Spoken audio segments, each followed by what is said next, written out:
Olá, pessoal! Nesta terceira e última aula, vamos aprender a como sistematizar os dados qualitativos e quantitativos que conseguimos descobrir em nossas pesquisas de campo com os usuários.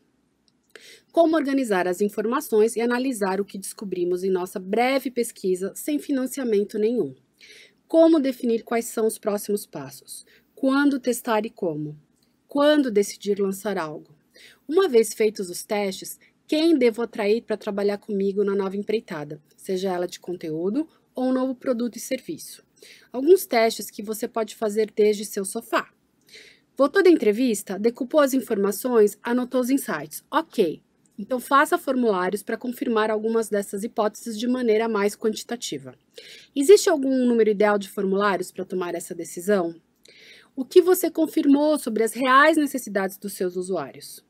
Com alguma nova hipótese na mão, construa uma solução. Mas por onde eu começo? Faça de novo a pergunta: como podemos? Ok, se já sei o problema e já testei com os usuários, o que eu faço agora? Mas por onde eu começo de novo? Vamos falar da tese do fácil gostoso. E a gente vai conversar um pouco sobre quando é a hora de investir. E, finalmente, vamos falar sobre falha. E se eu falhar? Você vai começar tudo de novo. Vamos lá? Aula 3, método empreendedor. Testar, testar, testar. Vamos retomar um pouquinho o que a gente viu nas aulas passadas, né? Quando a gente aborda o design como um método qualitativo para a gente investigar a realidade, quando a gente quer fazer um projeto ou um produto novo e a gente não tem muitos recursos, a gente tem que ter como parâmetro 3 coisas. Que a gente vai conhecer um usuário buscando encontrar nele um problema ou uma necessidade. E para a gente fazer essa abordagem e conseguir encontrar e ter insights, a gente precisa da empatia. A empatia para explicar o que a gente está fazendo, o que a gente está procurando, e empatia para se colocar no lugar desse usuário, dessa usuária, para poder então criar soluções em cima disso. O segundo critério importante para a gente investigar a realidade quando a gente quer empreender sem recursos é a gente ter um olhar observador muito apurado. Quando a gente vai detectar e dizer, nossa, eu acho que por aí a gente tem um caminho, acho que o nosso usuário na internet está precisando de tal serviço ou de tal conteúdo que ele não tem, que eu não estou vendo por aí. Então, a gente tem que identificar quem seriam esses superusuários e a gente tem que observar na entrevista como ele se comporta, como é a vida dele, como ele se relaciona em relação ao nosso foco de interesse, para a gente confirmar, né, essa hipótese ou não. E aí, confiar no nosso instinto, né, criativo, na hora em que está observando, que está notando, para a gente levar em consideração os nossos insights, as nossas sacadas. E é nessas hipóteses que surgem durante a observação que a gente depois vai seguir o caminho construtivo de um novo produto, de um novo serviço, em fases que se repetem de maneira rápida e barata. Você levantou hipóteses lá no começo sobre produtos ou serviços que você queria criar na sua redação ou no seu bairro, e você, teoricamente, quer conhecer essa comunidade para poder oferecer produtos e serviços que sejam úteis e que as pessoas eventualmente possam comprar. Como que você pode validar essas hipóteses se você, por exemplo, não tem muito tempo? Você pode fazer todo o processo que eu expliquei nas aulas anteriores, de buscar um usuário, ir a fundo na observação dele por, sei lá, 1, 2 dias, ir em dupla com alguém para anotar as aspas, o discurso, mas também observar hábitos, observar a forma como esse usuário se comporta, e aí você pode cruzar isso com algum outro método mais quantitativo. Isso não quer dizer que você tenha que contratar alguém para fazer uma pesquisa de opinião, ou um focus group, ou qualquer outro tipo de método mais profissional que é usado por grandes empresas. Você simplesmente pode fazer um formulário online que responda a novas hipóteses que você gerou na pesquisa de campo. nessas anotações que você faz com esse primeiro usuário, essa pessoa que você escolheu, ela vai te gerar talvez muito mais dúvidas. E os formulários online, eles ajudam a tentar sanar essas dúvidas e verificar se mais pessoas se sentem daquele jeito em relação a seu objeto de estudo, a sua hipótese para aquela dor, para aquele problema, para aquela necessidade. Você também pode tentar confirmar algumas hipóteses ou alguns insights que você teve durante esse processo mais qualitativo anterior, em entrevistas telefônicas. E, finalmente, você deve, como bom jornalista, fazer uma pesquisa, uma reportagem sobre tudo que já foi escrito ou investigado sobre aquele assunto que você está abordando, seja ele festivais de música ou comida de cachorro. Então, nunca vamos esquecer da nossa velha e boa apuração. Tanto antes de você ir buscar aquele seu super usuário para fazer o processo de design thinking, de investigação super individual e qualitativa, para você entender o mercado onde você quer atuar, tanto depois do final desse primeiro ciclo, onde você recolheu algumas informações do campo sobre necessidades desse usuário, para você avançar na sua pesquisa. Tá. E aí você fala, ok, eu entrevistei, eu fui lá, eu observei, eu tive os meus insights. Antes disso, eu já tinha dado uma pesquisada sobre aquela indústria ou aquele assunto, e eu tirei os meus insights, fiz alguns formulários, consegui algumas respostas, eles ajudaram a elucidar alguns temas que estavam pendentes, e aí eu voltei, a partir das minhas novas observações, das minhas novas conclusões e das minhas novas hipóteses, a pesquisar mais informações sobre o mercado, sobre necessidades desse usuário, voltei a ligar para a pessoa para pedir mais feedback. E aí, o que eu faço? Você vai ficar fazendo isso indefinidamente? Você vai procurar outro usuário para começar tudo de novo, para confirmar mais hipóteses? Em que momento você vai começar a fazer testes virtuais, por exemplo, de colocar um site no ar, um blog, abrir uma conta de mídia social?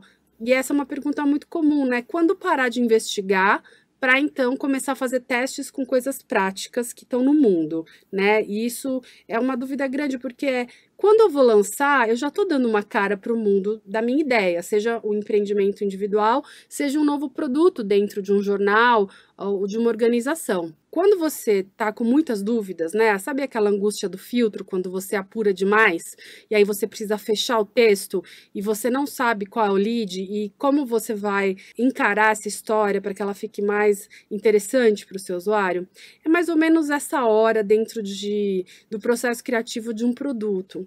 E aí a dica que eu dou é: foca naquele aspecto que é o mais simples e óbvio, tá? Lembra da sua pergunta e da sua hipótese inicial e vê o que mudou daquela hipótese até o lugar onde você se encontra e veja qual é o aspecto mais simples de você construir, mais rápido, tá? E eventualmente mais barato, obviamente, tá? Como eu posso continuar testando, já produzindo alguma coisa que vai ter uma presença no mundo? Peça ajuda para outras pessoas se necessário, investigue o que já tem, o que já foi feito, sempre, porque sempre na internet vai ter alguém que já vai ter feito aquilo que você queria fazer. Talvez você tenha que fazer só adaptações para o seu território. Como eu saio da teoria para a prática? Como é que eu vou colocar isso para rodar?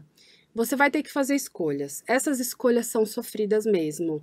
Você pode pedir ajuda para outras pessoas, você pode fazer alguma rodada rápida de testes com os usuários que você envolveu no processo. Você vai ver como é legal e como as pessoas são receptivas com você, se você realmente se mostra interessado e com empatia em tentar resolver algum problema ou necessidade delas. As pessoas vão te ajudar. E também você pode procurar mentores ou pessoas que são de outra área ou até de outras empresas ou até concorrentes, se você tem uma startup que estão num outro segmento e não competem diretamente com você, que podem se interessar sim em te ajudar. Hoje é muito difícil você inovar sem você interagir com pessoas que fazem aquilo que você faz no seu segmento, em outras áreas, em outras empresas, em outros departamentos da sua empresa.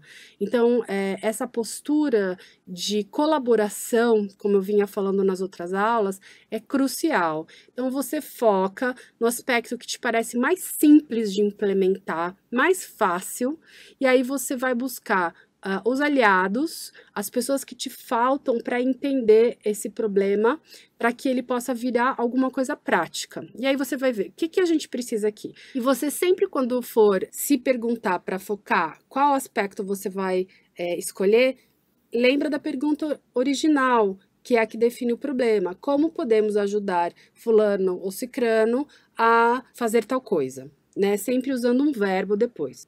Depois que você construir um protótipo, esse protótipo pode ser desde você escrever num papel o que você imagina uma navegação de um site ou de um aplicativo. Você precisa o tempo inteiro continuar testando com seus usuários. Se for um conteúdo, você sempre pode tentar fazer testes. Então, você faz o conteúdo com um título, uma cor, e aí você faz um outro com outra cor e outro tipo de texto e vê o que está performando melhor. Isso a gente chama de teste AB. Você chama isso de protótipos de baixa resolução, né? Então, você também pode fazer testes, por exemplo, se o seu feedback gerou uma hipótese de um produto que não é digital, o que é bastante possível, você pode, por exemplo, apresentar esse feedback para o seu usuário encenando como ele funciona. Você pode fazer uma simulação em papel e você pode simplesmente contar uma história de como seria usar o produto do problema, a resolução do problema, da necessidade, a resolução da necessidade. Ok, você escolheu o que você vai construir, e aí você, resumindo, você vai escolher aquilo que é mais fácil para você. E o que é óbvio, fácil e gostoso. É por aí que você começa a investigar. É o jeito mais fácil de você entregar resultado e colher feedback. E o que a gente quer nesse processo não é a perfeição, é simplesmente a oportunidade de colher novos feedbacks da audiência, do usuário, o tempo inteiro. E aí você testou a sua hipótese e a confirmou. Lembre-se, nunca gaste cedo demais. Fale rápido, fale barato. Tem uma série de serviços gratuitos que você pode utilizar em absolutamente quase todas as áreas, seja em produção de áudio, seja em vídeo, seja para fazer um blog, para fazer um site. Então, construa essa caixa de ferramentas gratuitas para você ir fazendo os testes, e aí quando você tiver aquela certeza de que vale a pena ir adiante, você gasta um dinheiro inicial para registrar aquele domínio, para ver uma identidade visual, tá? E se der tudo errado, não tem problema, você vai começar de novo. Sabe por quê? Não vai ter tanto problema? Especialmente se você estiver numa organização grande. A cultura do erro é muito complicada dentro das organizações jornalísticas, né? Embora muito dinheiro tenha sido gasto nos últimos anos com experimentos em multimídia e digital que não deram certo, tem uma cultura nas redações ainda de baixa tolerância ao erro. Mas a sua vantagem com essa mentalidade startup, com essa mentalidade empreendedora, é que se você chegar até aqui e falhar, e o seu usuário falar, olha, o que você construiu realmente não me serve, eu não pagaria por isso, é que você não vai ter gasto quase nada, você vai ter gasto só o seu tempo. E se você falhar, você tem um feedback maravilhoso para dar para os seus chefes, se você estiver numa empresa, que é todo o seu aprendizado nesse processo. Isso vai te ajudar muito para as próximas vezes. E o empreendedorismo é feito de falhas e derrotas. Então, mostrar que você tem resiliência a essas falhas é um sinal maravilhoso de que você é um profissional preparado para os tempos de mudanças radicais que a gente está vivendo com essa digitalização acelerada. Você pode falhar no seu protótipo, no seu projeto, mas você tem um aprendizado enorme e você vai testar coisas novas e vai guardar o que falhou. O Tim Berners-Lee, ele guardou o projeto do World Wide Web, né, o www famoso, por 10 anos, até ele virar o que ele virou. E agora ele está trabalhando para transformar isso. Ele achou que aquela ideia não estava madura. E muitas vezes isso acontece. Você tem que fazer uma espécie de incubadora de ideias, tanto para você quanto para as outras pessoas, porque às vezes as ideias elas falham primeiro nos primeiros testes, mas elas ficam incubadas e aí depois lá na frente elas podem se conectar com outras ideias e outras hipóteses e outras necessidades que vão surgindo e aí elas viram alguma coisa interessante. É o mesmo processo da pauta jornalística. Às vezes você deixa uma pauta de lado e logo depois ela renasce com outro ângulo. Então vai. Você está fazendo um grande exercício sobre conhecer mais sobre as necessidades dos seus usuários e da sua comunidade. A gente, historicamente, sempre está muito preocupado em reportar sobre o que os poderosos e as grandes autoridades estão fazendo, o que é muito importante, obviamente. Mas o jornalismo não é só isso. E isso não tem monetizado da forma que é necessário, ou seja, é essencial para a sociedade, é essencial para a vida cívica que a gente continue fazendo o trabalho de investigar o que o poder público faz nas suas diversas áreas. Porém, quem vai comprar o seu produto é o usuário final. Então, você precisa ter um canal de diálogo com ele constante. E não só o seu usuário final, mas a sua comunidade. Você precisa entender quais são os valores dela, o que une essa comunidade ao redor do seu projeto ou do seu produto. E aí, você, estabelecendo essas conexões, você vai ter insights constantes sobre o que pode monetizar ou não. E é isso que pode, a meu ver, gerar a possibilidade de você ter um futuro promissor dentro da área jornalística. Você pode usar o tempo que você tem com esse usuário para contar para eles o que você está fazendo, como fazer um making-off do seu trabalho de investigação e você saiba que pode contar com seus usuários para colher novos feedbacks e fazer novas pesquisas. Você pode confiar no seu usuário para que ele te ajude a construir e melhorar os produtos e serviços. E eles também vão confiar em você.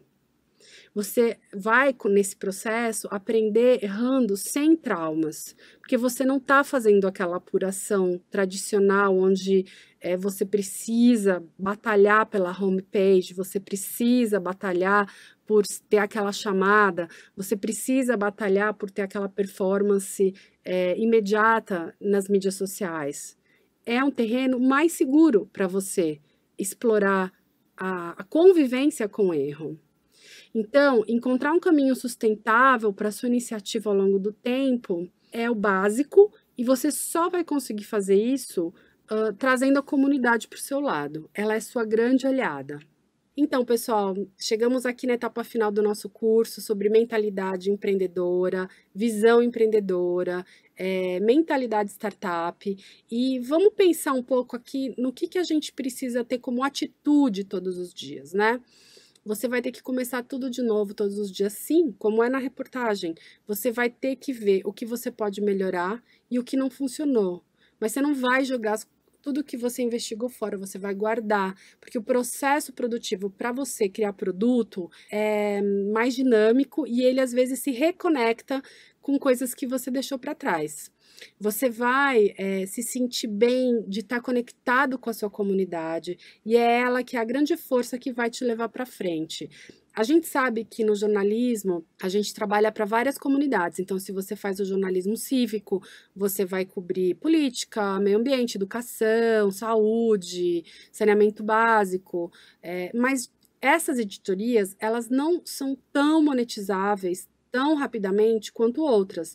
É fundamental num jornal que você faça o trabalho público de jornalismo cívico. E as outras editorias que podem, a meu ver, trazer mais oportunidades de monetização mais rápido. Mas você só vai conseguir monetizar quando você conhecer essas comunidades que orbitam em torno das editorias.